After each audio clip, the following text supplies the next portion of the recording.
Kotseng pula. Para sa mga gusto ng kotseng pula. Oo, kapartner, tara. Pasok tayo dito sa Automart.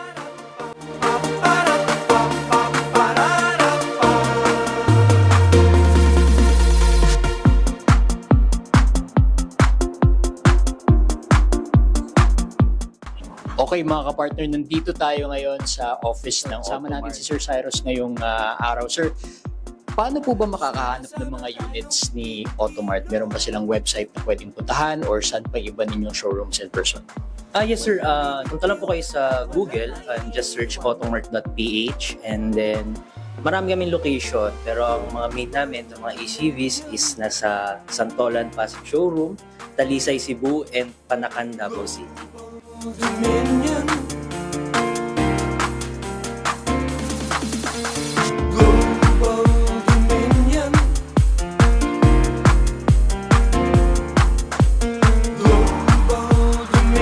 Nakita ko kanina meron kayong mga guaranteed na na-check, na-sanitize. So, ibig sabihin ng daming ginagawa ng Automart for their units bago siya maging available for selling. No? Ano yun, sir, if you can tell us about it?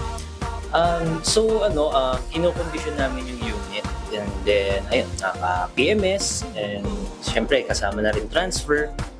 Although, syempre pag bibili ka ng mga second hand, hindi maiiwasan yung mga dents, scratches, yun, inaayos namin yun, sir.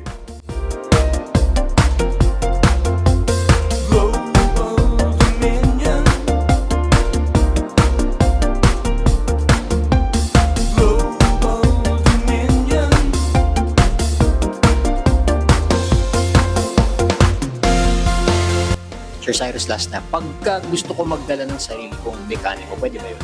Yes sir, welcome na welcome ang mechanic, sir. O mga kapartner, bago pa tuluyang bumuhos ng ulan, ito na, tingnan na muna natin itong mga units ni Automart dito sa kanilang pwesto nga dito sa may Santolan, sa Marcos Highway. Kapartner, ipakita lang din namin itong site na to sa harapan kasi this is how they would look like alongside the road kapag binisita nyo ang warehouse na ito ng Automart.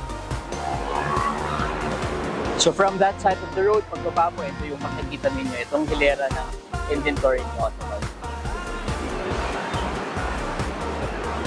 Pero take note na hindi lang ito ang showroom na Automart with their repossessed and second-hand vehicles.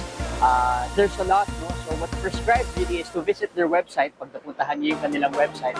Kasi doon may makakausap kayo na representative who will lead you to where the cars are if you want to see these units in person, no? Pero doon pa lang, meron na rin kayong selection of their cars sa mismong website ni Automart.